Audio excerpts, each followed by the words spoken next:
Hi, I'm Liane Wakabayashi, and welcome to the Tikotin Museum here in beautiful Haifa. I'm here with the amazingly gifted cellist and a producer of the Sugihara Symphony Orchestra, and her name is Kristina Reiko Cooper. And we're going to be talking today about this incredible new project that she has spearheaded.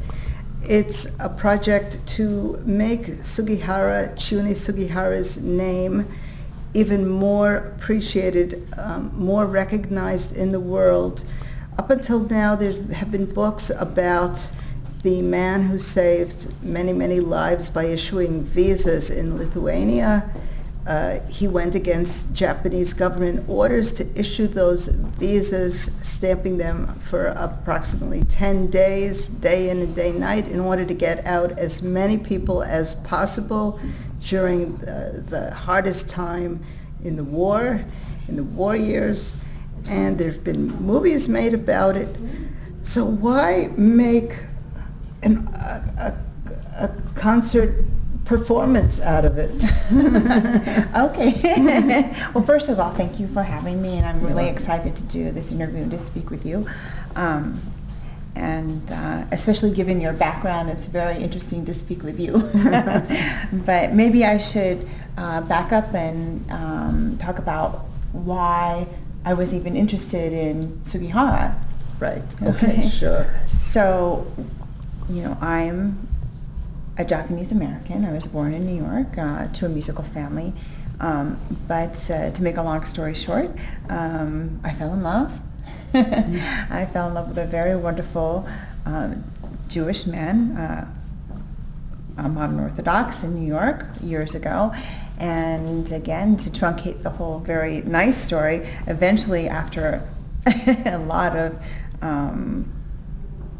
drama and a lot of spiritual growing and a very, very long conversion process, actually, I was finally wed to my husband, Leonard Rosen, and I knew that his father had lived in Shanghai. I knew his father had lived in Japan. I knew that he had spoken both languages, which I found fascinating. Unfortunately, both of his parents passed before I met him.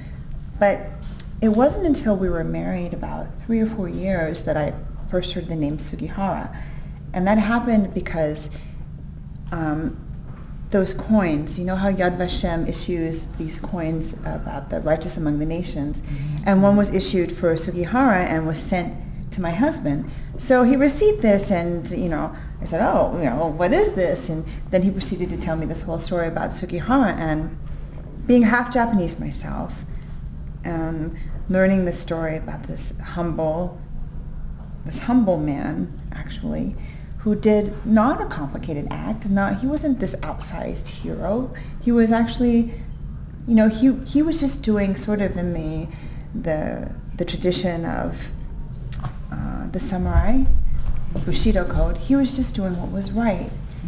And there was something about that story and me being half Japanese and understanding what it meant to go against authority, especially in Japan, that just touched me so deeply that I felt this need to bring the story forward. Now, of course, you know about this story, and many of the people that you know about this story, but I actually don't think that it's such a well-known story amongst most people, not even in Israel. What about in the musician world? Oh, no, I don't think anybody had ever heard of this story. Do you talk about it, bring it up? Well, sure, I do now. But no, I think amongst most people it's not such a well-known story. And, I'm not an actor. I'm not a writer like you. I'm not, I don't create television shows or movies, but I am a musician, and this is what I've been doing my whole life. And for me, music is the most direct means of communication. And so I had this burning desire to create something through what I do to commemorate the actions of this wonderful man. So that's how I first came to this idea, and it's amazing. You are very busy with an international traveling schedule. It wasn't like you needed to take on this extra work? I'm assuming you've got 3 young children at home. You're living in Tel Aviv, not New York or London or Prague. So how much thought did you give to this project and the reality check of fitting it into your life?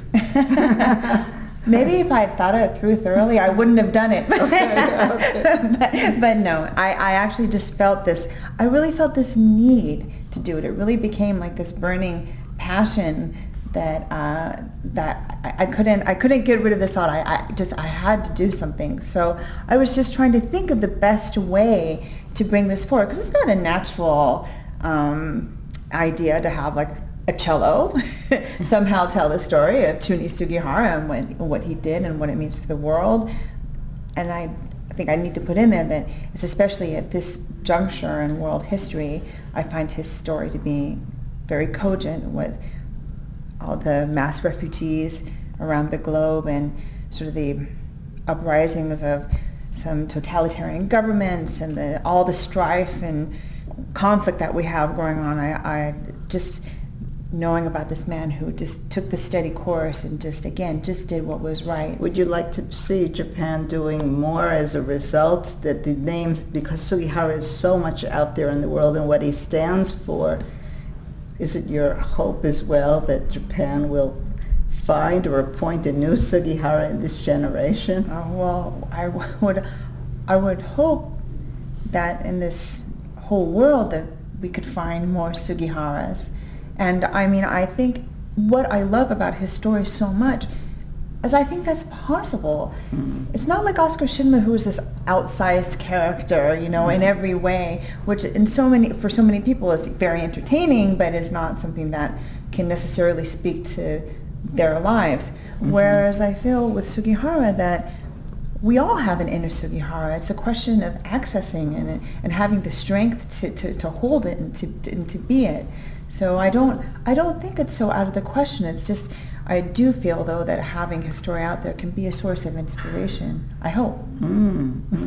What is it about hearing it through the music? Because is it enough to have his name connected with the orchestra, or is there something actually in the notes being played that's speaking to Sugihara's memory? So I have a multifaceted answer to that. Okay.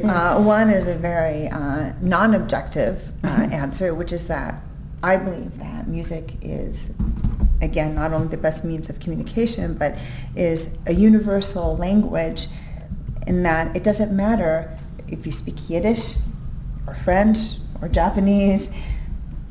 Music speaks through the soul. Music speaks in a way that is understandable to everybody without having to understand the language. So for me, that's a very important part of this project.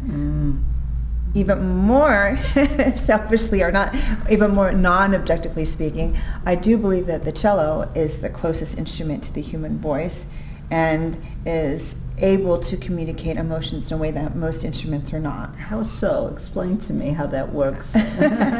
Okay. So, well, first of all, just the sheer range, like the range of how high the instrument goes and how low the instrument goes is is a very big range, but it's within the vocal range for the most part. Second of all, the bow works the same way that breath works, right? If you draw a bow, that's your breath. And playing a string instrument is a much more emotional sort of, you can shape the notes. You can shape it with your vibrato, you can shape it with the bow, you can shape it with the pressure. Whereas, for example, the piano, which, don't get me wrong, I love the piano, but that's a percussive instrument. You hit the key, and it doesn't have the sort of touch, that a string instrument does. So. How did you go about convincing Yad Vashem to do this project? Did you basically say what you're telling me? I feel unbelievably lucky to have been able to get Yad Vashem to be the global lead commissioner for this work. And what happened is that my first step actually in this whole project was that I went to Sugihara's only living son, Nobuki Sugihara, and asked his permission for his blessing to do this project, because the last thing in the world I wanted to do was to have him or any of his family feel like I'm exploiting his family's name in any way for my own personal use or commercialization or anything like that. And very luckily, he's a keen supporter, so I feel very lucky with that. After that first step, my next step was, no matter how wonderful my idea may or may not have been, doesn't matter. I'm not someone that can call up the New York Philharmonic and say, hey, I have this great piece that I'm commissioning. Can you perform it in 2024? It doesn't work that way. So it doesn't. No. Oh, okay. Even with more than 4 million views on YouTube, it doesn't work that way. It doesn't work that way. So I needed to find someone with the respect, the gravitas, the sort of superstar to be able to navigate the classical music world and promote this work. So I was very lucky that I was able to get in touch with Edna Landau, who is like one of the superheroes of the classical music world. She was Itzhak Perlman's personal manager for 35 years. She discovered Lang Lang, Evgeny Kissin, Hilary Hahn, Josh Bell. She was instrumental in all of their careers. So she's someone that the whole classical music world knows. And you knew her from the lunchroom cafeteria at Juilliard. No. How did you know her? So I didn't know her, actually. Another manager that I knew introduced me to her. I mean, again, she's very well known in the classical music world, so I knew who she was. We just had never actually met.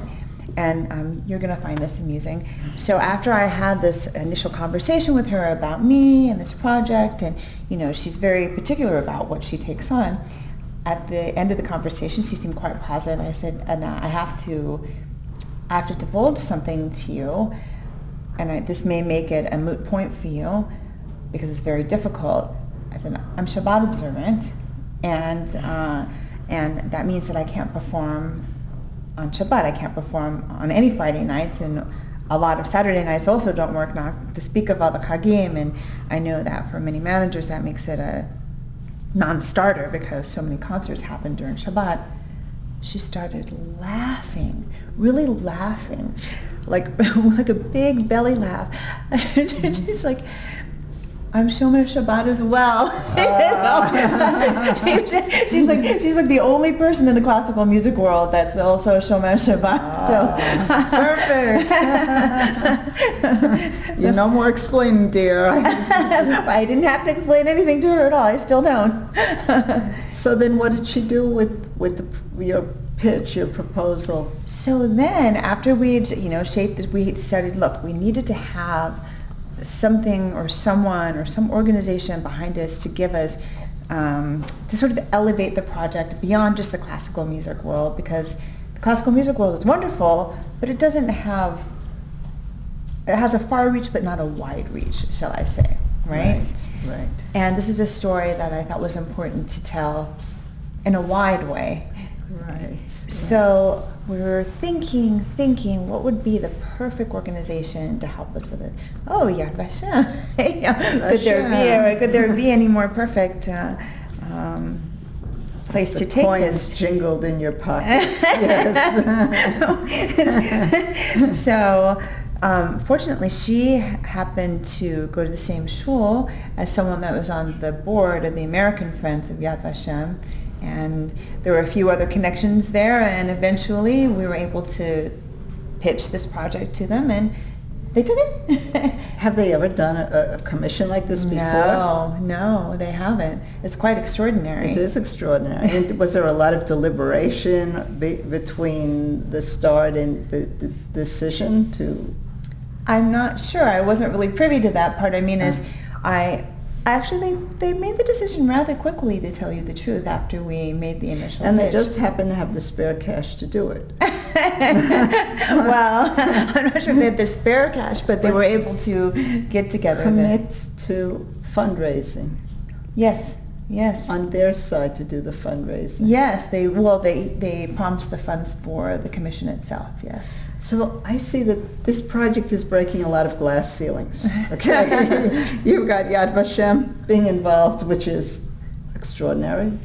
You've got a female composer. Yes, I need to get to her soon. Yes, Jewish yes. female. Let's stop at that glass ceiling. Okay, so tell me about Lera Auerbach. So after we had Buki, Edna, Yad Vashem, we're missing one very big component. Who's going to? We don't have a piece. Create. Who's gonna write it? Again, it's all great to have this idea, but we need a composer. So. Well, you could have gone and done what you did a few weeks ago at the University of Tel Aviv and done a medley of old Japanese ditties or something like that. But you wanted to take it to the next level. Why did you want to do it, approach it that way? Honestly, there were a few reasons for that, but the most, I suppose, obvious one is that one of the great things about great works of music, especially classical music, is they last a very long time, right? That's why they're called classical. Yeah. Yes, of course. They last hundreds of years. We're still playing Mozart, Bach, Beethoven, Brahms. A really great work can last for centuries, maybe more. We don't know yet. So I wanted to have a work momentous and substantial enough with a composer great enough to weather the time, to bring the story forward. I feel that this is not only a universal story, but one that goes beyond the borders of time. And what in particular made you think of Lera to do the So project? we were thinking like who are the really, great young composers out there right now. And it had to be someone that was somehow connected to the story. I know lots of great young composers. I do, because I play lots of new music, and I've always been very involved with commissioning works and playing new works. And but a lot of them have a big jazz influence or a pop influence or or a Latin American, and that just wouldn't be appropriate for this work. So ideally we were looking for someone either Israeli or Japanese or Jewish, or someone that had some kind of real connection to it. So we narrowed it down to a few names, and Lera Auerbach is a composer I've always admired. She's a really, really deeply emotional, intellectual, unbelievably skilled, just a really great composer. And her background is she was born I have an air bubble going up now. She was born in the former Soviet Union, in one of the towns that the Trans-Siberian Railway went through, which is of course where the refugees went through. She's of Russian Jewish heritage. Her parents had to escape persecution between various different factions. So this is something that she really understood in her heart.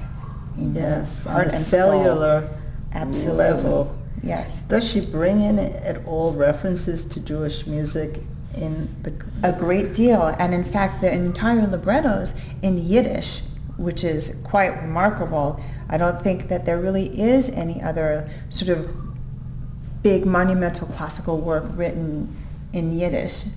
So there's a chorus as well? Yes, it's a huge work. So it's solo cello, full orchestra, lots of percussion instruments, a full chorus, and also whisperers that are placed throughout the audience. What's a whisperer? So the libretto is basically, she put the libretto together, but it's Yiddish, and it's mostly taken from poetry, from Yiddish poets that were writing during the period of the Holocaust. And so you hear at the very beginning of the piece, even you hear there's some percussion noise in the back that you can't quite tell what the sound is, and then you hear somewhere out in the audience a whisper speaking in Yiddish.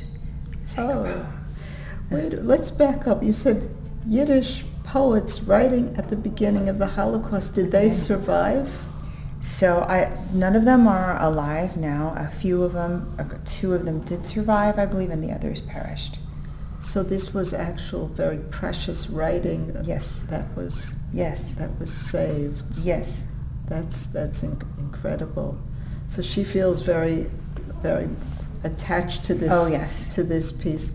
I noticed looking her up, she did something called Antarctica, which Yes. was a statement about global warming. Absolutely. So is this the trend in music these days, is to write statement pieces? No, one of the reasons that I picked her is because I knew that she was able to write these grand scale pieces with a greater, I won't say greater, but with a very big message behind it.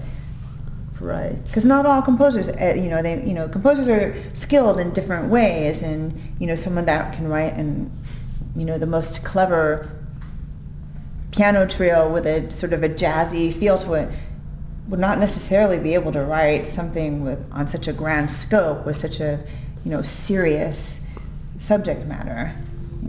Is it serious, but is it also lighthearted too at times? I wouldn't say that it's ever quite lighthearted. One of the things I was so attached to in the story is that there is a hopeful quality to it, right? Because look, my children, we're here, my children exist, my husband exists, yes, my beautiful life exists, yes, or I should say blessed life. Yes. But no matter what, it is under the pall of all the other ones that didn't survive, So there are very beautiful moments, undeniably very beautiful moments. Lighthearted, I'm not so sure. How does it work? Did you actually meet in person? Because you're in Tel Aviv and she's presumably in New York. She's in Florida, Florida and Vienna, and of course this was mostly during the pandemic. So you had a bit of time on your hands. Yes, yes.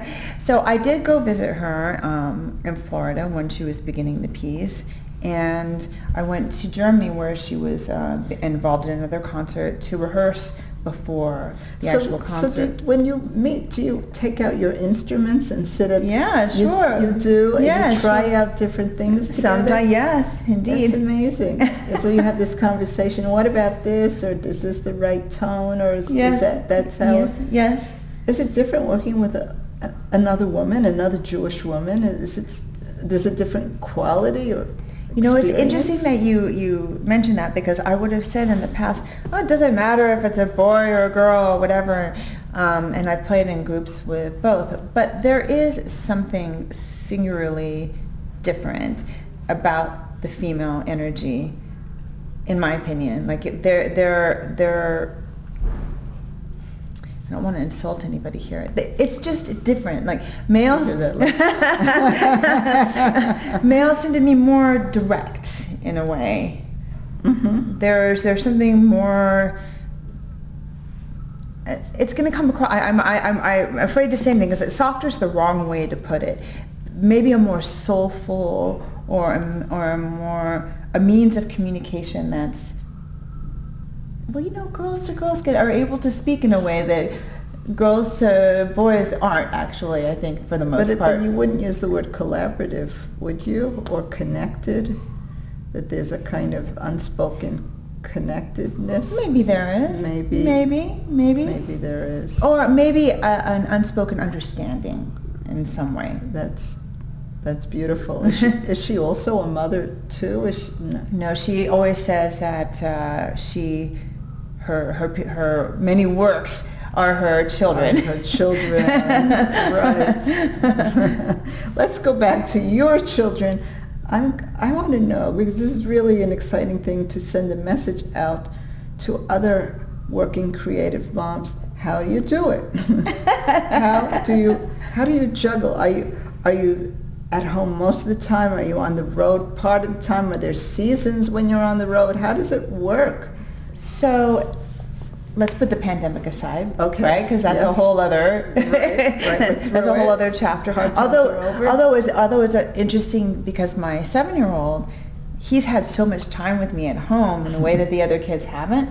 That is very difficult for him when I go now. It's very much out of his wheelhouse.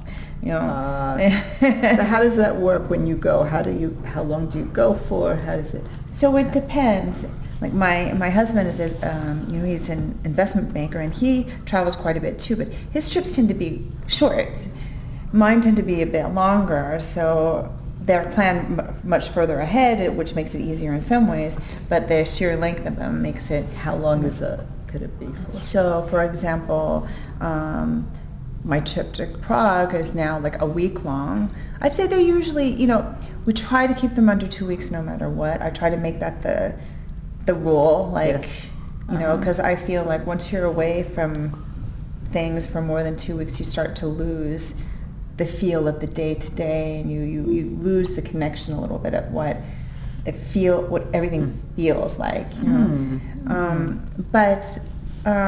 Yeah, there are different times of year that are much busier than others. For example, because of Shabbat, I really don't do anything in the summer. Very few concerts in the summer because Fridays and Saturdays are out.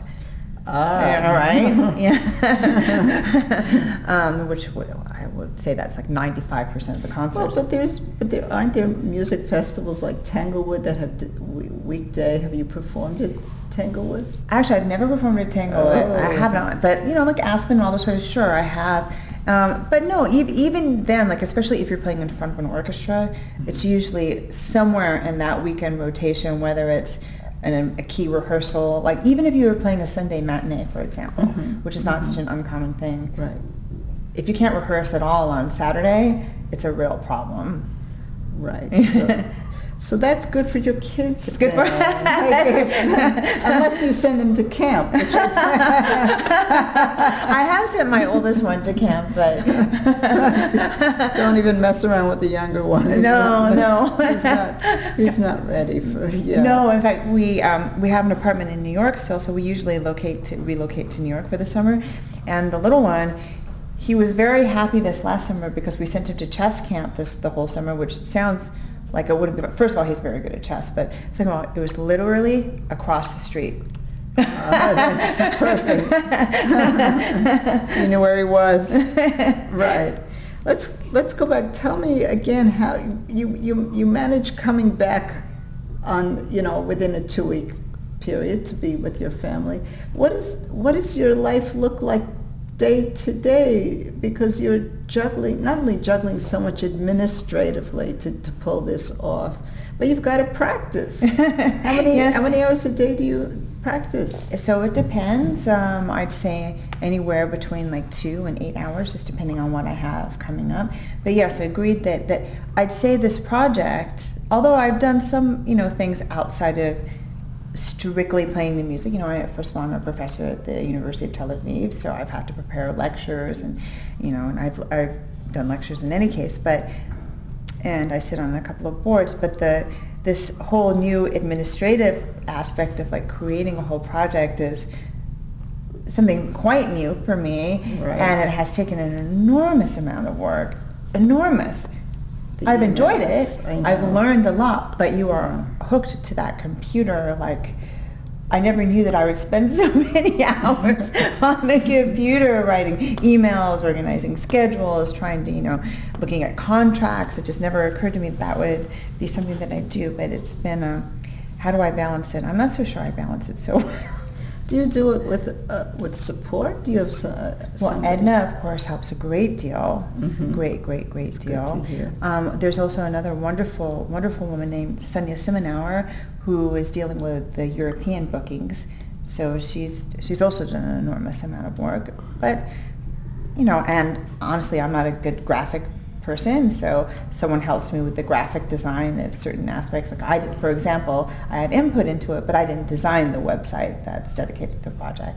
And how do you wanted to keep growing, right? Yes. You've got concerts lined up in Prague and New York and Los Angeles and Berlin and Dresden. So what happens when Tokyo and Beijing want or Singapore and Australia want? How does that work? How do they contact you to make it happen? So either through Edna or we also have a few people helping us out in Asia. Like I have a manager in Japan. We're still trying to get this. Unbelievably, we don't have a date for this yet in Japan. I think we have a pretty good connection to a place that we think we might get it done. But the two places that I want to get it done the most, or amongst the most, are Israel and Japan. I don't have firm dates in either place. Is it related to COVID or post-COVID or the Yes, somewhat. economy? Yes, because it's an expensive piece to put on. Just think Okay. about the sheer forces. There's so many people on stage. Right. So that's part of it. Yeah, it's part of it. It is That's part of it. a big part of it too. And the yen not doing so great. No, Japan, and I used to play in Japan. I used to go on tour there at least twice a year, but they've cut way down on bringing foreigners in, even before COVID, because of the economy and just the expense of bringing someone from overseas. And don't forget, with a cellist, you have to pay for their cello seat too. And they can't travel economy. Well, actually the airlines have this ridiculous rule that if you're flying business, the cello has to sit next to you. So it's not even like you can put the cello in economy and you in business. No. It's take it or leave it. So as you can imagine, it becomes a very expensive endeavor to travel with a cello. My husband said that when all of my children, they play the piano, and when we were discussing which instruments they were going to start on, he looked at me and he said, anything's fine, as long as it doesn't require an airline ticket.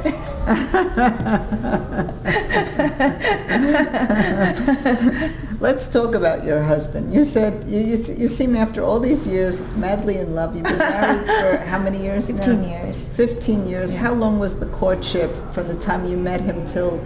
Well, it was complicated.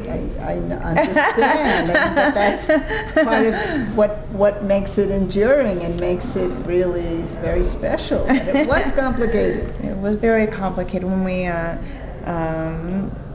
I'd say that the reason we were able to actually develop or one of the reasons that we were able to develop our relationship is that when we met, it was an impossible relationship. It was impossible. There was no fashion that this could be made into anything because there was no way to move forward. So was it a business relationship in the beginning? What was it? Oh no, I have a good meeting. You want to hear the way we met? Oh yeah. So we both lived on 79th Street and Columbus Avenue, across from each other, and buildings across the street from each other. And one early morning, on the corner of 79th and Columbus, I had my cello, had a big old suitcase, and I was trying to hail a cab to go to the airport for a tour in Japan. And he was on his way down to Wall Street, and we ended up hailing the same taxi.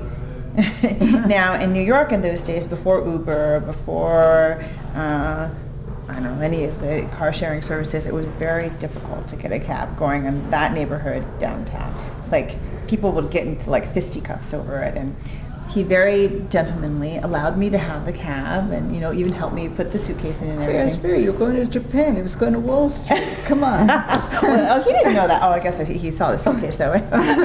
Oh, he didn't know where you're going. Okay. But probably not Wall Street. He assumed it was beyond. Yeah, probably. But but believe it or not, we didn't exchange numbers or anything during that time. And Did you think about him at the time? I remember Mensch. Yeah, first of all, but also he just had I loved his face. He had a great face and a great voice. But he knew no one in the music world, but he actually tried to track me down. So the only person that he knew in the music world was the CFO of the New York Philharmonic. So he calls her up and he says, I just met this girl on 79th and Columbus, and she was carrying what I think was a cello, and she was Asian but not Asian, and do you know anyone like that? I said, of course. I did. And she's like, yeah, basically about 1,000 people on the Upper West Side, meet that description. Well, because it's close to Juilliard, right? It's close to Juilliard, right. And New York, all the arts places are there, so there are lots of musicians in that area.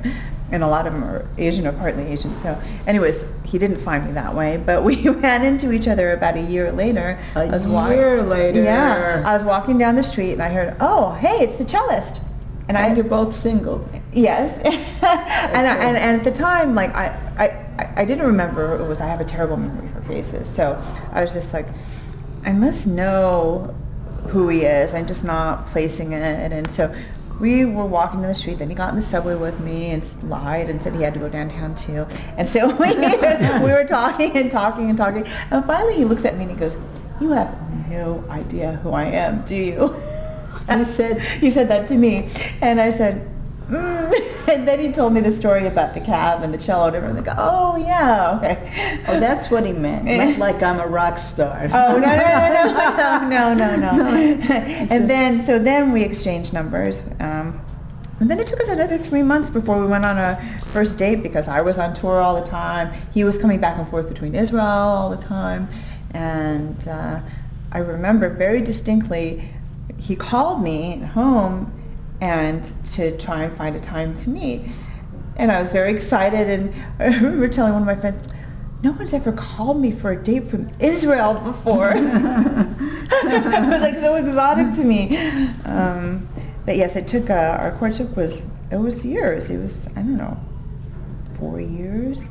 4 years. So he was pursuing you even though he knew that it was a no start with his family? See, I'm going to get in trouble for saying that. Okay. He's going to get in trouble for saying that. I wouldn't say we were dating, but dating in a sort of casual way, knowing that it couldn't go forward, right? Or maybe that's what you thought.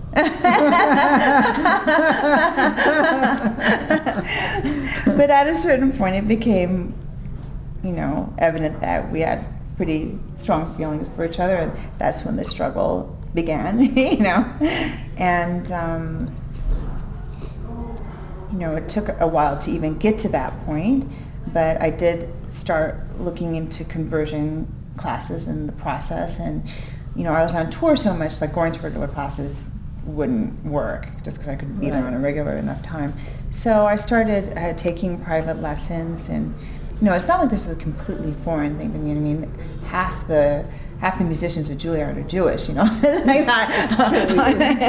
had many Israeli friends, and none of them were religious, but it was not like some weird alien thing to me, just the but the religious part was a novelty. Yes, right? Very much so. And knowing that it would really put a crimp in your lifestyle or in your performance schedule, wasn't that kind of foremost in your mind? Oh, of course. That was a huge issue for me. How did you convince yourself or get convinced that that the trade-off was worth it? Well, that's a sort of a deep answer to it. Like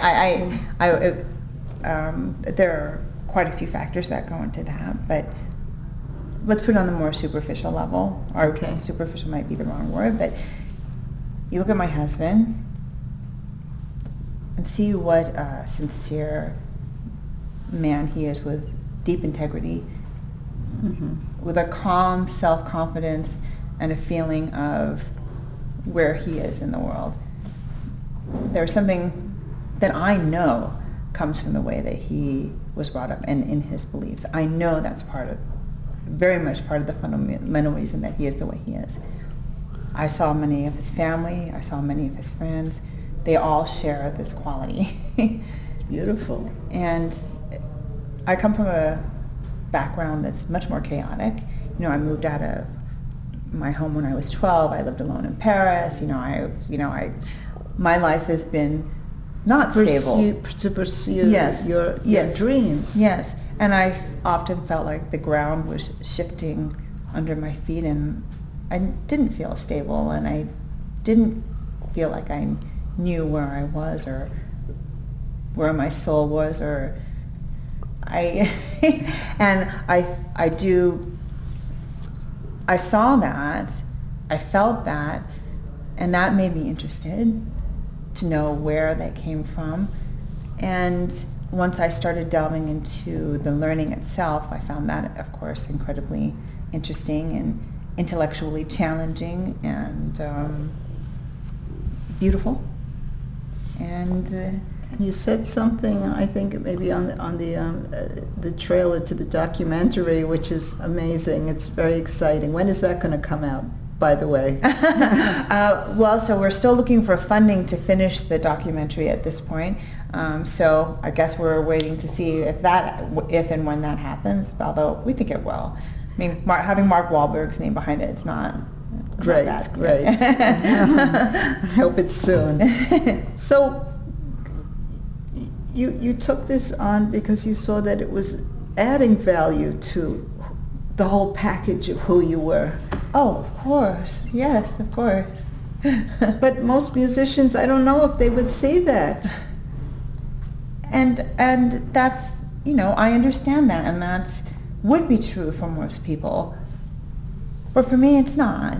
And for me, I feel, I don't want to get all loosey-goosey about it, but I do feel that there is a certain amount of fate, a certain amount of predestined idea of finding myself, and not to get too complicated about it, but there is something about the Sugihara story also that I feel resonates with me, because he didn't quite fit in where he came from, right? He was very Japanese, but also very not Japanese, right? With the Russian fluency and everything. Yes, everything and else. He didn't go the direction that his father wanted to be, and yet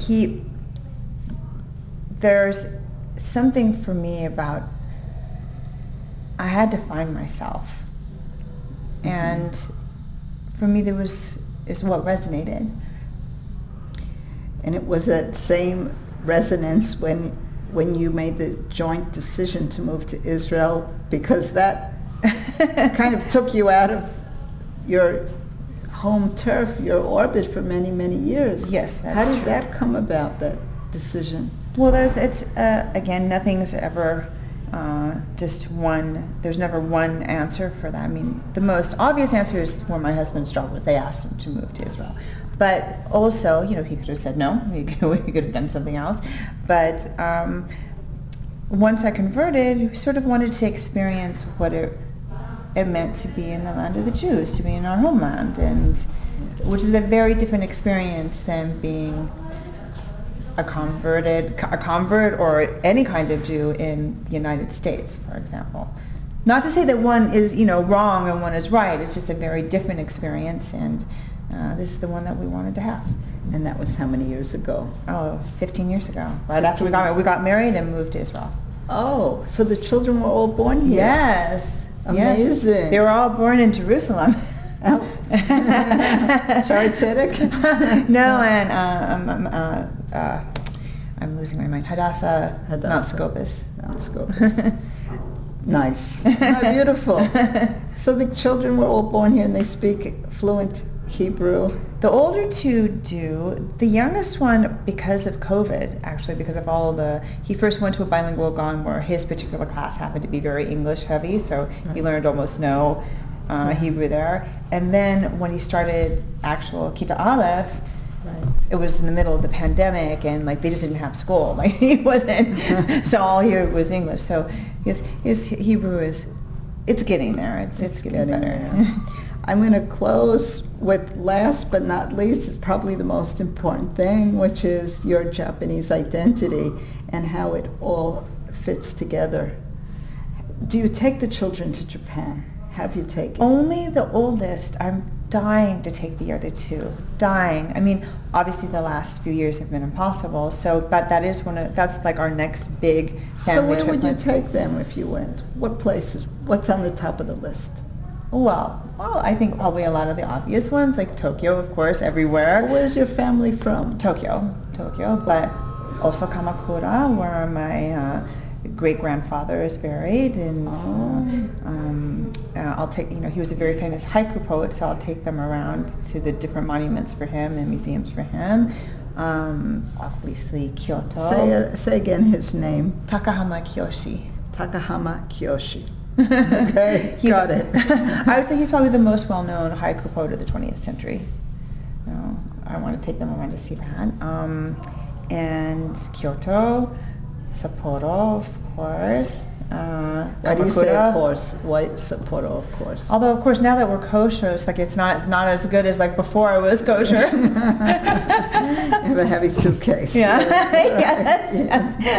Because I find Sapporo to be very beautiful, just the nature and it is, and green. So green and mountainous. Very green. Unless you go in the winter.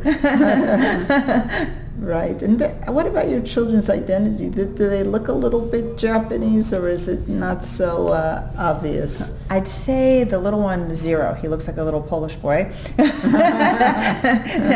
far? He looks, yes, I guess so far. He looks like a little tiny copy of my husband. Like, he doesn't look anything like me. The oldest one, yes, if you knew that he was a quarter Japanese, you can see it. I don't think you would look at him and go, oh, but I think if you knew it, you can see it. And he actually identifies quite a lot as being part Asian or part Japanese. He is very fascinated with the culture. He holds it in the highest of esteem. He's dying to go back. Does he want to learn Japanese? I don't know if I'd go that far. Do you speak some Japanese too? Not very much. No. I mean, a Skoshi, bit. Okay. Yeah. Arigato. A little bit better than that, but not much. And then my daughter, she probably in the way looks the most, like she has some Asian blood, because her face is very similar to mine, except she has blue eyes. Ah, nice. And she has a gentle soul, so perhaps in some ways she's more Japanese than the rest of us. And what about musically inclined? Who's musically inclined? All 3 of them play the piano. Oh, nice. So the oldest one is quite skilled. He's doing quite well, although he doesn't like to practice. My little girl also, she's like very dreamy, so practicing for her is a little difficult because she's thinking about other things while she's playing. But she has a very musical nature, and the little one's doing great. He's really, on the piano. Yeah, he's doing really well. We'll end with this image of you practicing 8 hours a day. To me, doing anything for 8 hours is torture. So how do you make it fun? Or are you like higher in a meditative state, an altered state? Where are you during those 8 hours? Oh, well, it runs the gamut, right? Because there's all kinds of different levels of practicing, right? There's sort of the cleaning house one where you're just doing the nitty gritty of like your scales, and you're just making sure your notes are in the right place, your bow's in the right place. It's very sort of methodical, and it's like cleaning grout. It's not. There's nothing romantic about it at all. Then there is just the part. And how long does that take? Well, it depends. It depends. It depends how dirty everything is. Okay. And then there's like the visceral learning, where you're just like you're putting stuff into muscle memory, and that can take brain or not take brain. There's just a certain amount of just repetitive physical thing where you just have the synapses have to connect, and you just have to be able to like put it into the computer.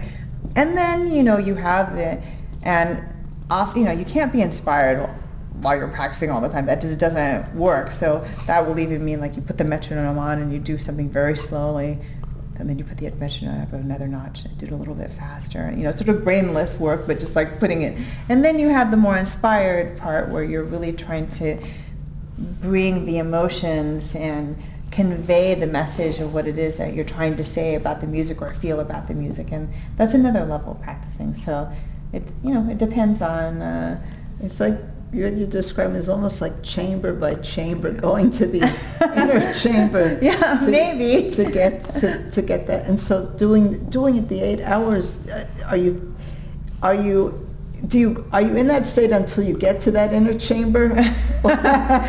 Different days bring different levels of inspiration or concentration, and I do find that these days, like that phone is a real problem. You're just so tempted to like blah blah blah blah blah. Okay, blah blah blah blah. Da, da, da, da, da. So I find that I have to do it, honey. Yeah, but I find I have to like just put it. I have to like even put it in another room sometimes just to be able to focus. But I'd say the main impetus for practicing is fear. Fear. Yeah, you don't want to go up on stage and make an idiot of yourself. So to keep from embarrassing yourself. But after all these years, that's the most amazing thing about playing an instrument. Like I could waffle it. I could sit here without notes and just talk to you, but you can't get up on the stage and do that. And just bring your instrument and just say, "Hi, I'm here." That's the thing about playing an instrument, which is why when I listened to you the other week in television, it's like you're from a different planet. No, the discipline, the lifestyle, the way you're tuned into vibrations on a level which most of us, we don't even know exist. That I can't imagine being able to sit in front of a notepad or a computer and to be able to create prose and write beautifully and write a novel. I cannot imagine doing that, and I so wish I could. So for me, you're like from a different planet. And somehow we managed to meet at the Tikotin